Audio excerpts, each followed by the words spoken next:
Lagos, the nation's commercial capital. This is the news at 10, live from Channels Television. Reporting tonight, Sulaiman Al-Leader. Hello and welcome tonight. Police rescue Lebanese abducted in Kano, ending 5 days in captivity.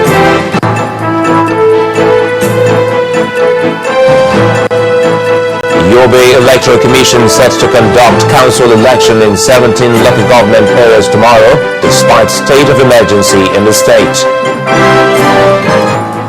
We kickstart our 2013 review of the various sectors, beginning tonight with security. And the government of South Sudan and rebel forces agreed to end fighting after a truce meeting in Nairobi, Kenya. And on business news tonight, financial markets back in full swing as indicators of the local buzz hit 40,000 points. And on sports news tonight, Super Eagles coach Stephen Keshi shortlisted alongside 9 others for 2013's most influential sports person in the world.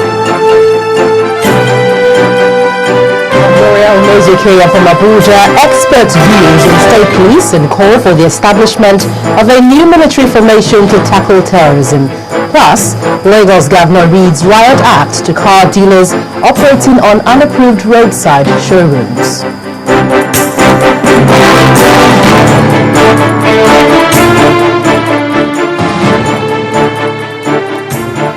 Well, the Lebanese national kidnapped in Kano State, northwest of Nigeria, has regained his freedom 4 days after his abduction. The police spokesperson in the state, ASP Musa Majia, says the man, Hassan Zain, was found in an abandoned building on the outskirts of Sharada. Our correspondent in Kano, Idris Jibrin, explains how it all happened. Abducted a Lebanese national, Hassan Zain, around Sharada industrial area in Kano State.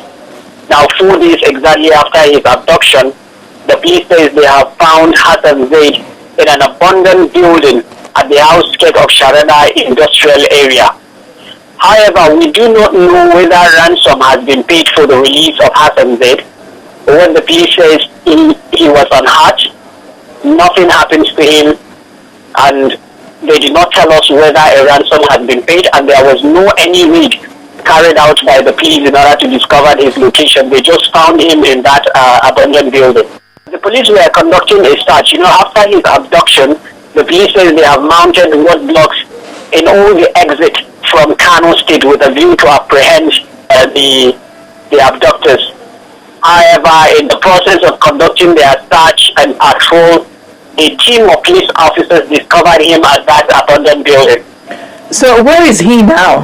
He has been moved to his family. He is now together with his family, but the police says further investigation is going on to see if they can be able to find out who are the abductors. Meanwhile, they said in due course they will be talking to Hassan Zaid to be able to find out what he knows about the people who actually kidnapped him.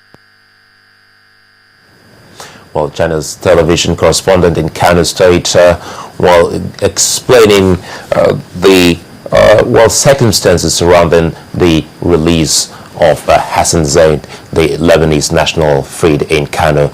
To other stories now, about 3 people were said to have been severely injured on Thursday during a clash between members of the Shiite Islamic movement and indigents of Gailesu village in Zaria local government area of Kaduna State. Over 10,000 members of the sect last week trekked to Zaria city in protest of the killing of the grandson of the Prophet of Islam some 1,374 years ago. An eyewitness told our correspondent that the removal of speed brakes on a road in the community by the sect members did not go down well with the residents. A fight broke out between the two parties when the residents demanded that the sect members repair the damaged bumps. Confirming the incident to Channels Television on the phone, the State Police Commissioner Olufemi Adenaike said more policemen have been drafted to the area to avert any fresh fracas.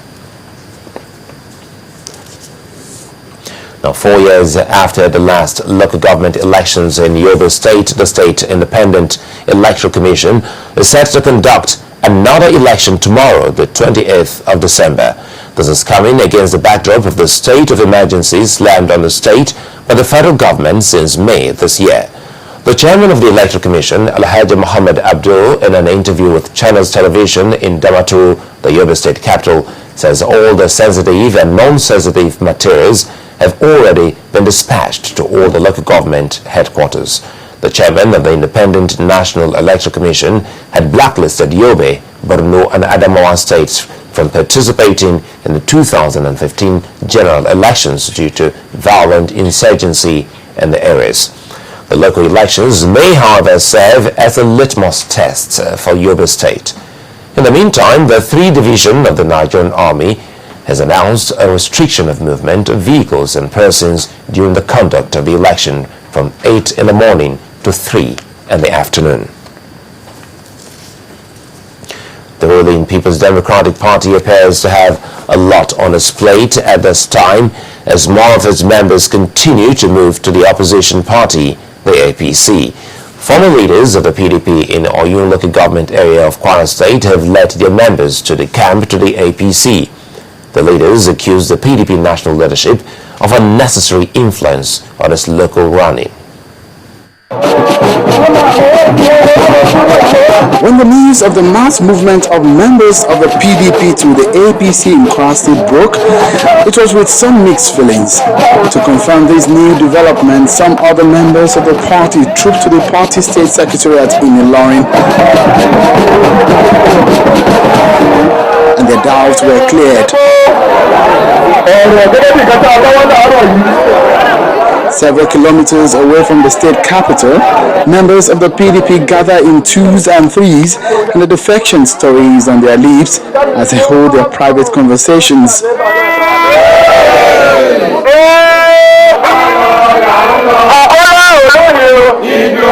From the singing, it is clear they have resolved to move where their state leader, Senator Bukola Saraki, moves to.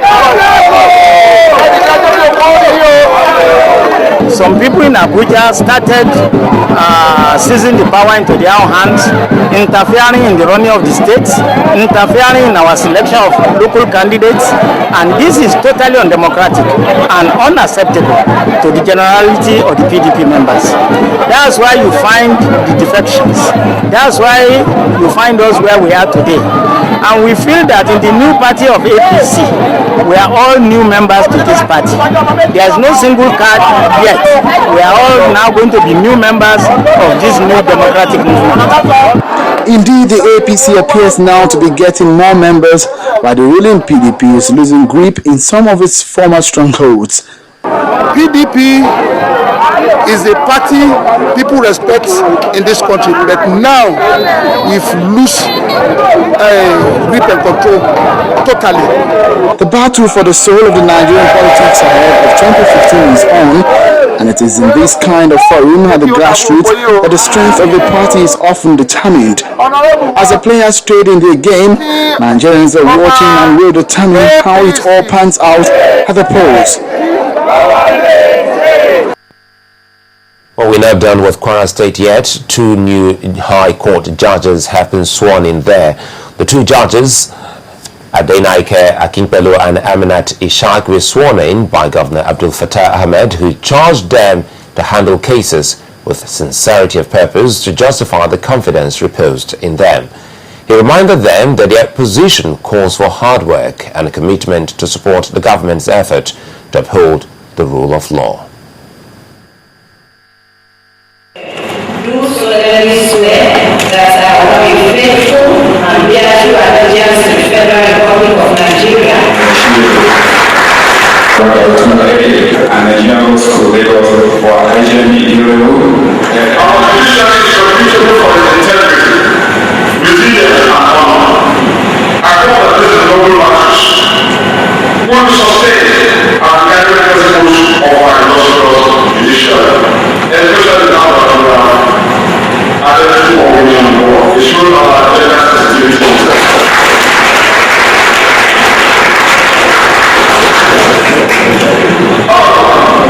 It is expedient to remind our brothers that the position calls for hard work,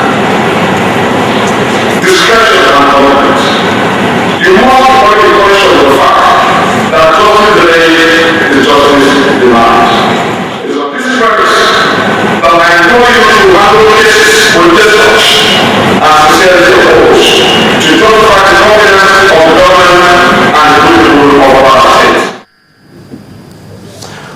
Federal High Court sitting in Lagos will on December the 30th decide whether to grant bail to a Briton, Gareth Wilcox, and 4 others arraigned before the court over a 15 billion naira fraud charge.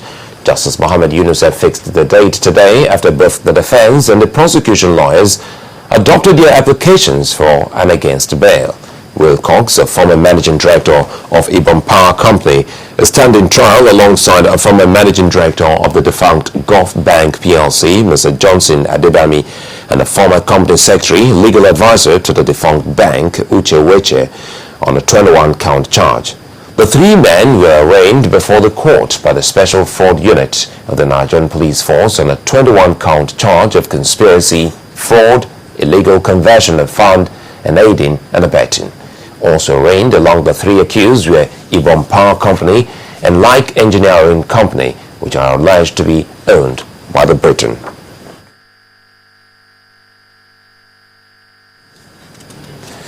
In part 2 after the break, our focus is on the security situation for 2013. That's in just a moment. To stay with us.